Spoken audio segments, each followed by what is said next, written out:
Oke, Assalamualaikum warahmatullahi wabarakatuh.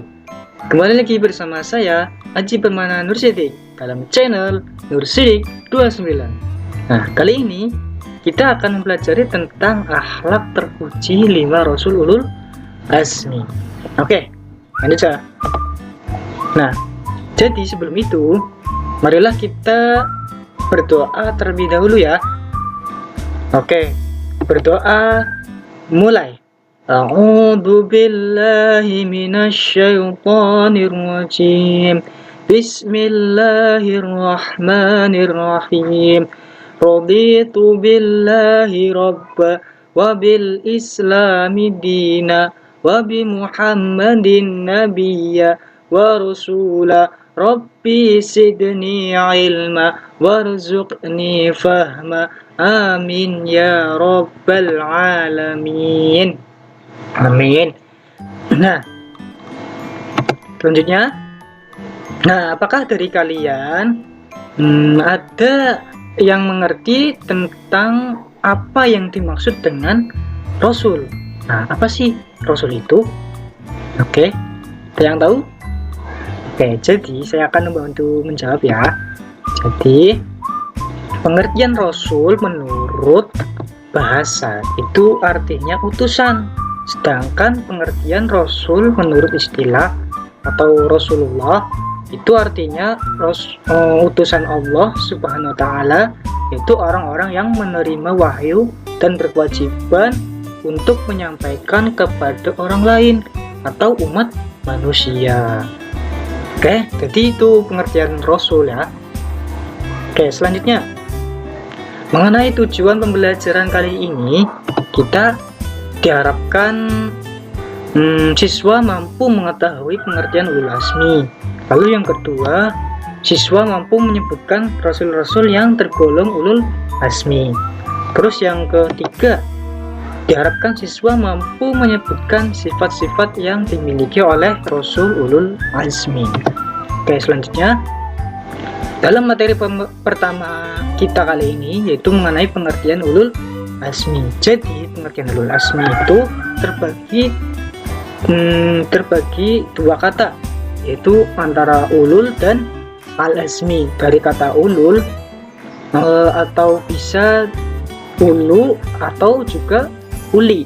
Nah, dari kata ulul tersebut mempunyai berarti itu mempunyai atau memiliki. Nah, jadi ulul itu berarti mempunyai atau memiliki, sedangkan kata al-azmi berarti teguh atau tekad yang kuat. Jadi kalau digabungkan ulul dan azmi, maka ulul azmi adalah yang memiliki keteguhan atau tekad yang kuat. Kalau disebut Rasul ulul azmi, yaitu Rasul yang memiliki keteguhan atau tekad yang kuat. Nah, teguh seperti apa? Teguh dalam menyampaikan ajaran-ajaran Allah Subhanahu wa Ta'ala. Nah, begitu. Oke, selanjutnya. Nah, dalam Al-Quran Allah Subhanahu wa Ta'ala telah berfirman pada surah Al-Ahqaf ayat 35. Nah, ayo kita baca bersama-samanya. Ayo, kita mulai. Bismillahirrahmanirrahim. Fasbir kama sabara ulul azmi minar rusuli. Nah, yang artinya, maka bersabarlah kamu sebagaimana bersabarnya para rasul yang mempunyai keteguhan hati, ulul azmi. Quran surat Al-Ahqaf ayat 35. Oke. Lanjut yang materi yang kedua, yakni rasul yang tergolong ulul azmi. Nah, siapa sajakah rasul-rasul yang tergolong ulul azmi? Oke. Yang pertama, Nabi Nuh alaihissalam. Nabi Nuh alaihissalam.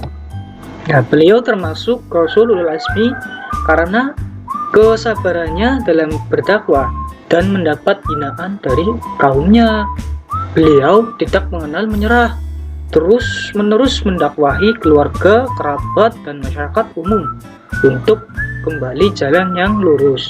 Bahkan istri dan anaknya pun yang bernama Kan'an termasuk penentangnya.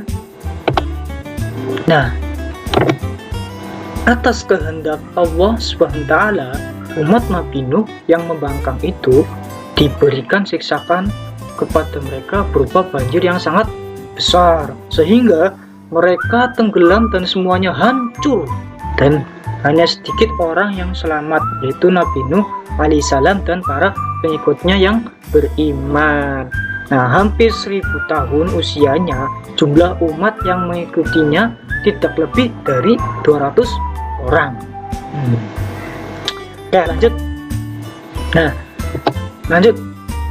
Nabi yang tergolong ulul azmi itu yang kedua, Nabi Ibrahim alaihissalam. Nah, beliau juga termasuk ulul azmi, diantaranya karena kepatuhan dan kesabarannya serta keteguhannya dalam berdakwah. Nah, beliau juga merupakan anak dari pembuat patung-patung untuk dijadikan sesembahan. Nah, beliau lahir dari dan hidup pada masa Raja Namrud yang zalim, musyrik, dan kufur.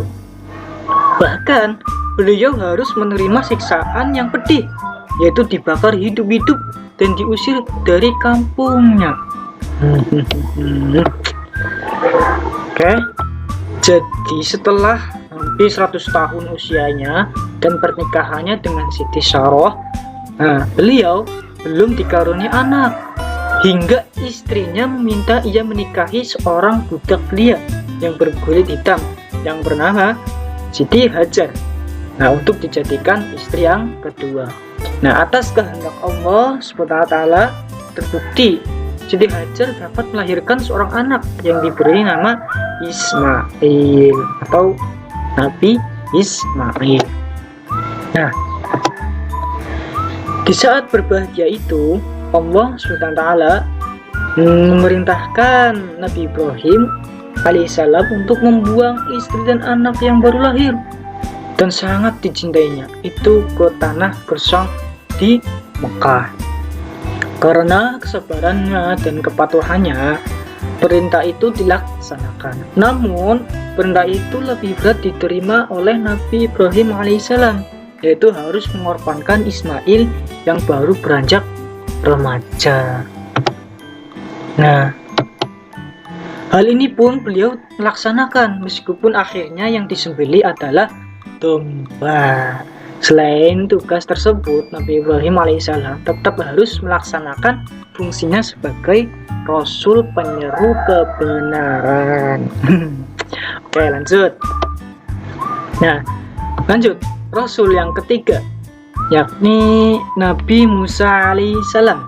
Nah, beliau juga termasuk golongan Rasul al-Azmi karena bentuk kesabarannya yaitu kesabaran menghadapi dan mendakwahi Fir'aun dan para pengikutnya, dan kesabaran memimpin kaumnya yang sangat membangkang ketika beliau akan menerima wahyu di Bukit Sinai.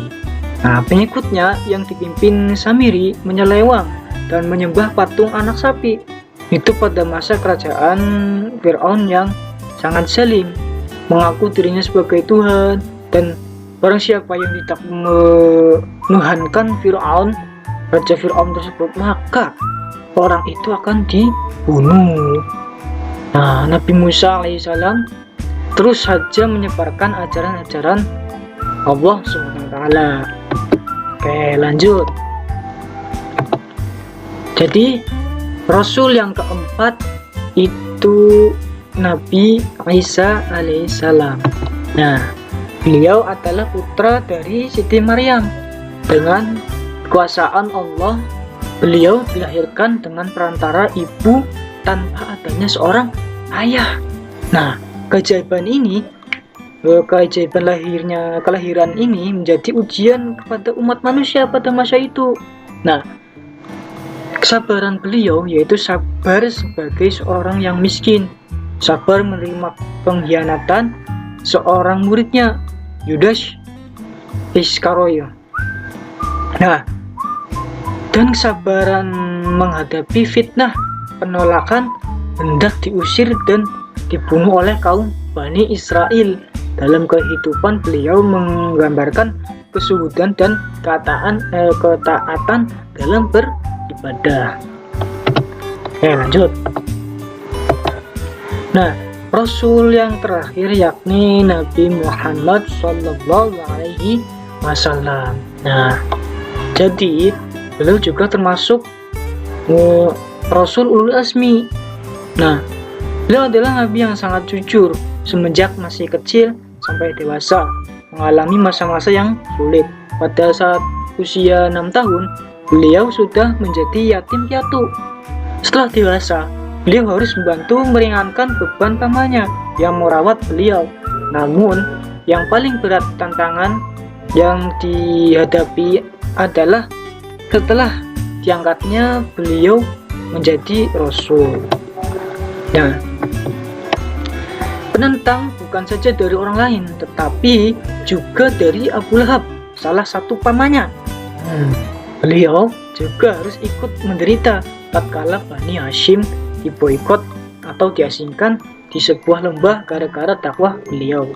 Tokoh-tokoh Quraisy itu mempelopori pemboikotan tersebut yang isinya antara lain melarang hubungan jual beli, pernikahan, dan sosial lainnya kepada Bani Hashim. Nah, lanjut. Pada pemboikotan berjalan sekitar 3 tahun. Nah, setelah menghabiskan harta beliau dan istrinya Khadijah, pada saat itu seluruh keluarga Hashim kehabisan makanan sampai Allah membebaskan penderitaan mereka. Namun demikian, tekanan-tekanan yang diberikan oleh kaum Quraisy, bahkan melibatkan keluarga besar Hashim, tidak menyurutkan langkah beliau untuk berdakwah. Nah, lanjut materi yang ketiga, yakni sifat-sifat yang dimiliki oleh Rasul Ulul Azmi. Yakni yang pertama, memiliki kesabaran yang tinggi ketika berdakwah. Lalu yang kedua, senantiasa memohon kepada Allah agar tidak menurunkan azab kepada kaumnya. Lalu yang ketiga, senantiasa berdoa agar Allah memberi hidayah kepada kaum mereka. Nah, lalu yang keempat, Rasulullah SAW memiliki keazaman atau semangat yang kuat dan kokoh yang tinggi semasa dakwahnya. Oke, seperti itu. Nah, jadi hikmah yang kita pelajari, yang bisa kita ambil dari pelajaran tadi, yang pertama, kita harus bersabar atas segala sesuatu yang Allah timpakan kepada kita. Lalu yang kedua, kita harus yakin bahwa Allah tidak menguji setiap makhluk di luar kemampuannya. Lalu yang ketiga, kita harus yakin bahwa Allah pasti memberikan kemudahan di balik setiap kesulitan yang Dia berikan kepada kita. Lalu yang keempat, kita harus yakin bahwa Allah mengangkat derajat setiap makhluk yang mampu bersabar atas cobaan yang Dia timpakan. Oke, sekian dan terima kasih dari pembahasan kali ini, materi akhlak terpuji 5 Rasulullah ini. Pesan saya, tetap semangat, tetap jaga kesehatan, dan jangan lupa berdoa. Oke, kurang lebihnya seperti itu. Wassalamualaikum warahmatullahi wabarakatuh.